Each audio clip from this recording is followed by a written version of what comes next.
Welcome everybody to the Thursday sessions at the Public Safety Showcase. The exhibit hall is now open and we're going to soon begin our first presentation of the day. But before we begin, I'd like to thank our sponsors in the Public Safety Showcase so we can provide these types of presentations for you. And our sponsors include Microsoft, BCS, the Omega Group, IBM. Those are our platinum sponsors. We also have a gold sponsor. Everybody awake now? Alrighty, good. We have ESI, and is yours on? Yes. Okay, that's why. You're close to the speaker. We also have our technology sponsors, Nokia, Christie, and Vista Systems have provided us this fabulous screen. It's not more than just a screen. It's a whole system to have multimedia, many different inputs, and I think everybody needs one of these in their command center, don't you? We can put you in contact with those folks. Alrighty, well, everybody's starting to get settled. I know a few more people will be coming in, but I think we can start with our first session. Thanks. Thank you. I'm Toni Nunez. I work for the Los Angeles Clearinghouse. I'm an intelligence analyst who's worked call detail record analysis or call record analysis for 17 years. I've worked about 600 cases with call records. And in the past 10 years, we have more and more requests for cell site tracking. The case I'm going to share with you today, I testified on about 3 weeks ago, well, the end of June. And it's a case where R.B. Brim is a young gangster, and he's having an argument with some people in a shopping center parking lot in Compton, California. And the two people he's having the argument with, they leave the area, and he walks across the street to the train station at the Willowbrook train station. And he engages in an argument with someone else at this train station. Well, he calls his dad, an old-time gangster, Ronald Brim. And for some reason, Ronald comes down to meet up with RB, and they have a short chat. And Dad Ronald calls his friend, or contacts his friend, Leo Adams, and says, "Bring the heat." Leo drives down to the train station, and Ronald takes an AK-47 out of the car and sprays the train platform with bullets, killing 2 and injuring 3. So this takes place in September 23rd, 2008. It goes to court the end of June 2012. By this time, most of the witnesses are no longer willing or available to testify. And the DA is desperate to show these cell site records as, you know, he thinks that this will assist his case, which in fact it does. So this is an aerial view of the train station, the Willowbrook train station, and up on the right is the parking lot that R.B. Brim started his first argument, and then he walks across the street to the train station. And another view from the tracks of people just waiting on this platform. And this is the view showing the street that the cars would have come up to the train station on. And so in the center top, that's the train station, and this Willowbrook Avenue kind of runs along the right side. This is County Criminal Hall of Justice. This is the local sheriff's station. Just a side note, because of this being the area that it is, they have a lot of surveillance cameras, and they actually did catch the vehicles coming and going after the crime. So these are the 4 significant areas or locations that the DA asked to be plotted. The top address, 810 and a half East 79th Street, is where Ronald Brim resides. The next address down, 1924 East 110th Street is where his mother lives, but Ronald would often stay there. 275 North Willowbrook is where the shooting took place. And this 1610 East Sepulveda is the work location for Leo Adams, and that was his alibi. He said, I wasn't near that shooting. I was at work at the time of the shooting. Okay, from here on, this is the whole package I would provide the district attorney for court. So all these shots I put on a PowerPoint presentation because many of them prefer that. And then if they want the hard copy, they can print that out. So I typically go through the exercise of using the actual suspect's call records and identifying how we figure out the latitude and longitude of the tower, starting with the call records. And then this is a snip of the cell site key from the Metro PCS. And then I show where that tower is at the time of the crime and how close it is to the crime location. In the Los Angeles metropolitan area, typical cell tower reach, the outside reach, is 1 mile. And so I put a buffer of a 1 mile radius around each of the addresses rather than around every single tower because it just makes it too busy. And I just ask them to use this as a reference when they're viewing these maps. It seems to have worked so far. And then one of the cell phones, the youngsters, R.B. Brim's, his cell phone was a Sprint. And so I go through the same exercise. And then Leo Adams was also Metro PCS. And so I just give them that example of where that tower is. So in the past, this type of chart was the type we would provide investigators and attorneys. And it would be a 2D static chart with towers for a specific date range. While these, the problem with these is that they're so time consuming. The DA would look at this and they'd say, oh, good. Where were they between this time and that time? And we'd have to look at the call records and just parse out those call records and make another map. And so each new map involved a lot of time just to create. But I still like to look at where the towers were for this particular date. And so this was Ronald Brim's, the cell towers that were hit by his cell phone on the 23rd of September. This is the youngster R.B. Brim, his towers, and these were Leo Adams's cell tower hits for September 23rd, 2008. The problem with doing these is then the DA would also say, okay, well, can you show me a map that shows these two cell towers and just this particular time? So we'd have to go back and create those. So there's a lot of time involved every time they'd ask for a change. And then they would say, can you tell me who they're talking to? And they'd ask for all this kind of information that you could do. And in fact, we would have charts like this, and then the call records on the side of the big E-size plotted chart with either numbers next to the towers, or sometimes I would highlight them in PowerPoint and make them animated, boink, boink, boink, boink, boink, and show how the person was moving, which was fine if they didn't ask for a change, but once there was one change, we'd have to recreate the whole thing.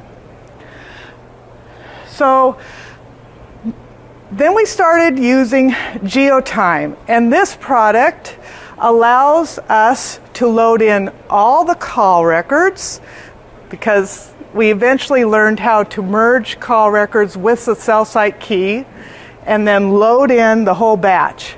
So whether there were 10 calls or 30,000 calls, we load them all in to the software. And this is a 2D view from GeoTime. on Ronald Brim's call records from September 23rd, and an overview. The other thing I like to do, many investigators will call me and they'll say, I only want you to look at something for 2 hours before and 2 hours after the crime. And I'll say, but what if you want to know if this suspect has ever been in this area before? If it's a gangster who's from Los Angeles and they're going down to Anaheim to do a smash and rob at a jewelry store, have they gone before and cased it out? This is the first time they've gone? And there's some value in expanding your look, but that's what analysts are kind of always trying to look at a bigger picture before they narrow it down. In this scenario, I was only given call records for 1 day, but this is the for the whole day, a 2D view. But here is the 3D view for the GeoTime offers. And the neat part about it is that we can see where the calls are stacking. And the other really neat part about this software is that you can rotate the maps so that you can see the movement. And we can see that the only time this whole day that this green phone went over to this area near the murder was, after 6 p.m. And then it returns back to the middle purple circle. This is another view that GeoTime offers, and they call it a calendar view. I use it mostly for zeroing in on a time. And what's cool about this, I've had this in cases where they were witness intimidation cases, and the suspect was traveling out of state at different times of the year. And so here when you see this anomaly of movement, I could zero in on that date range easily, and you just select the dots, essentially the points, and then zero in on it, and you can see the area of, say they're in Chicago, and wow, they're right there by the airport. So I use this calendar view to select specific times. And in this instance, I wanted to see just around the time of the murder, so I selected the towers that were hit just between 6 p.m. and 7:10 p.m.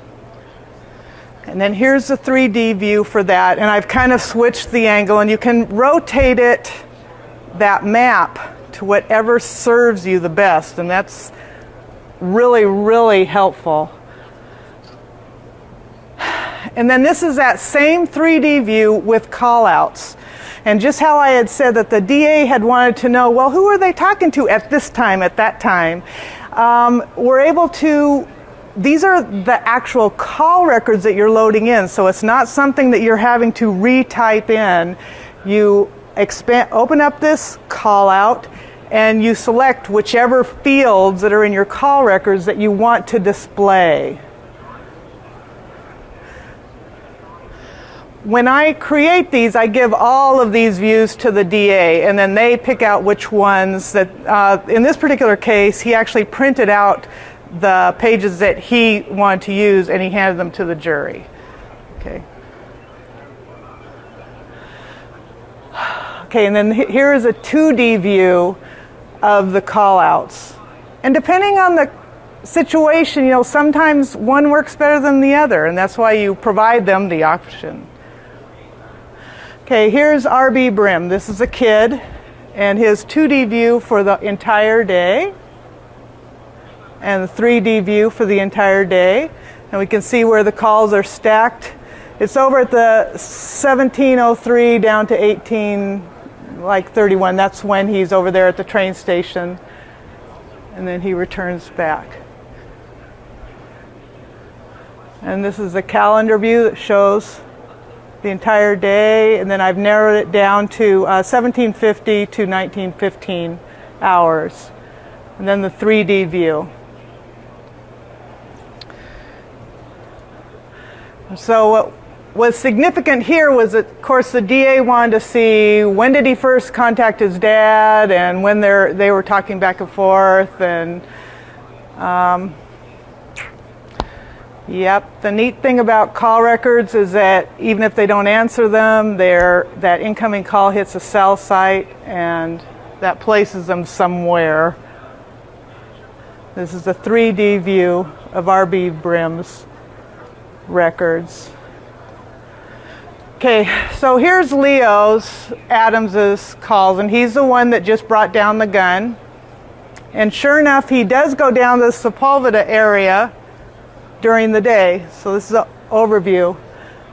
This is a 3D view of the entire day, and I've kind of twisted it around. And honestly, these charts take some getting used to, and some of my detectives, they get seasick looking at them, and they only want to see the 2D, but because they kind of speak to me, I keep trying to educate their eye, or I'll say, look through the whole packet like 3 times, and then it starts to, okay, now I get it.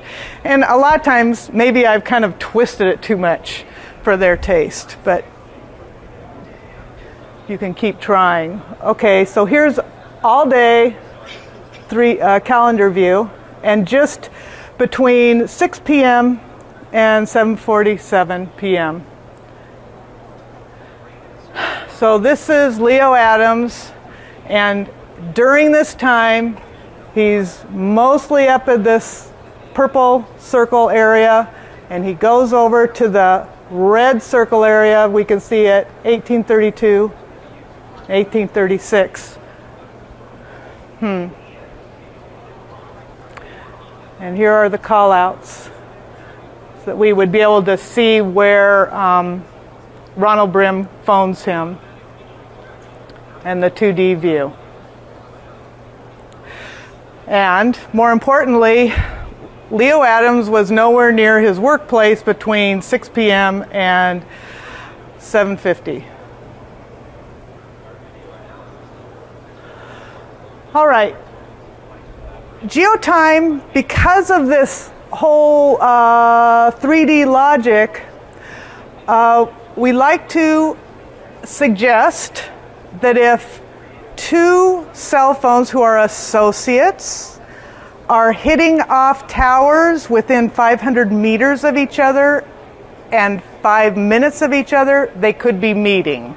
Now, we would say they are meeting, but I've just learned through Hard Knocks, you just say possibly meeting. Okay.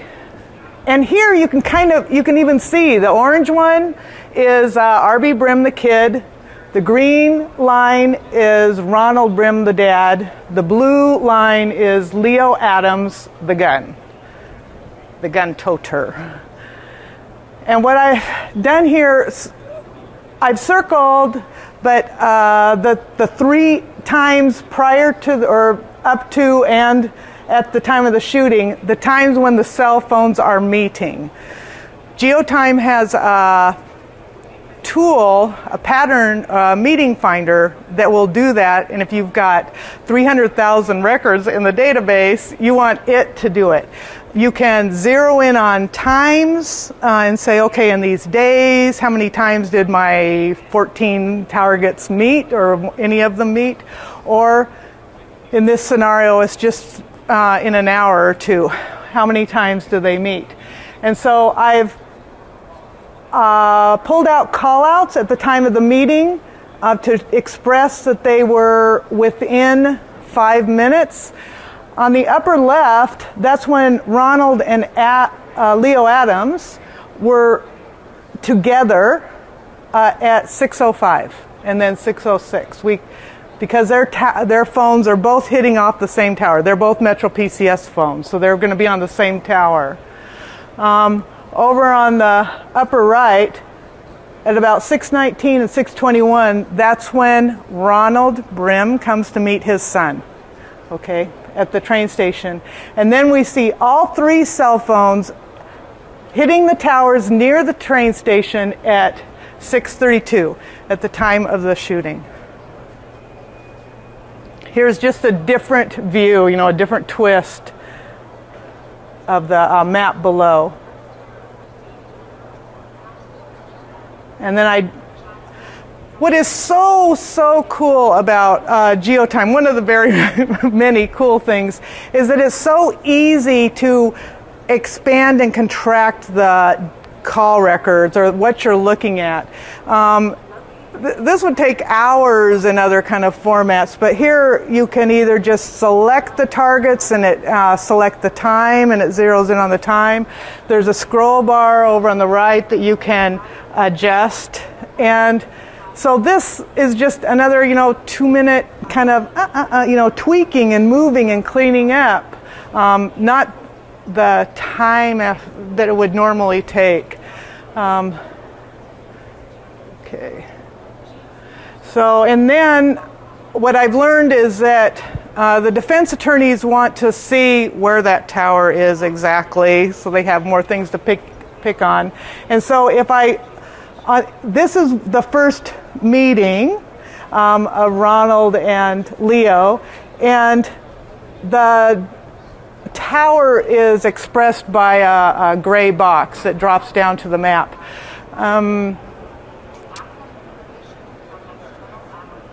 So if I rotate the map enough, then we can see the actual streets. And they can start picking on you for sectors. But that's another kind of picky thing that they do. So, and here's when Ronald comes down to the train station, is hitting on a nearby. Now see, these are two different carriers, so they're not going to be the same exact tower. And this is at the time of the shooting, when all three happen to have some kind of incoming or some kind of activity on their phone that identifies them as being near this train station at the time of the shooting. Alt tab. Okay, so once I've gone through the step-by-step of identifying how these cell towers work,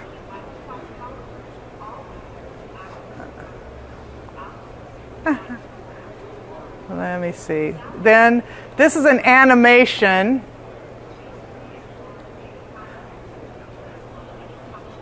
of 3D animation of the movement. I love this part. So the right-hand phone is R.B. Brim's. He's over at the train station. The green one is Ronald Brim, his old-time gangster dad. And the blue one is Leo Adams, who's a buddy of Ronald. And they're up near this middle purple circle.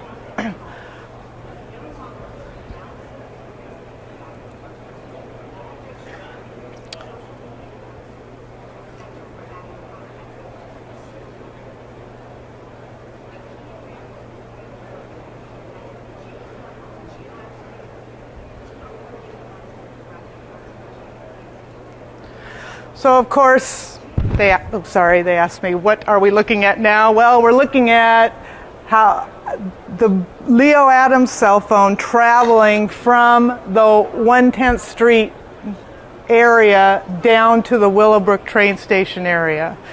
That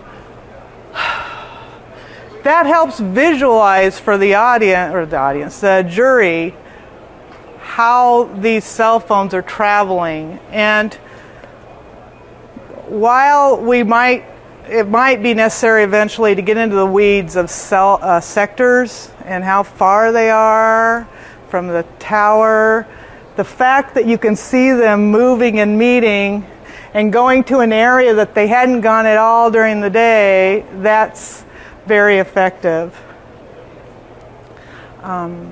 So that's about it. Any questions?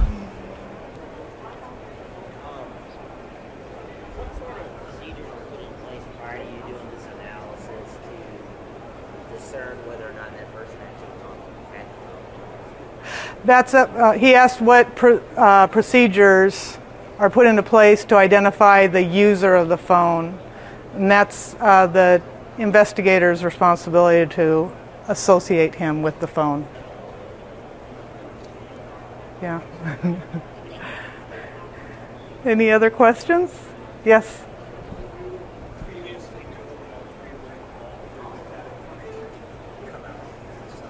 Well, by the time I got this case, it was 2012. These fellows had been arrested. Actually, Ronald Brim was arrested shortly after the killings, the shootings. However, Leo Adams, who was the one that was in possession of the gun, he wasn't arrested for another year. And I think that was part of the witness problem, you know, people being out there for so long.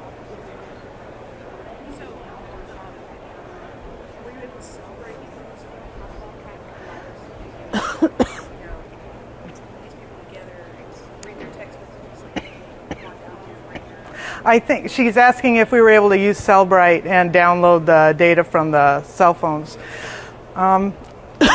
Excuse me. At the time of the murder, 2008, I don't know, did we have Cellbrite? And they did. I think the Bring the Heat was a text. Okay.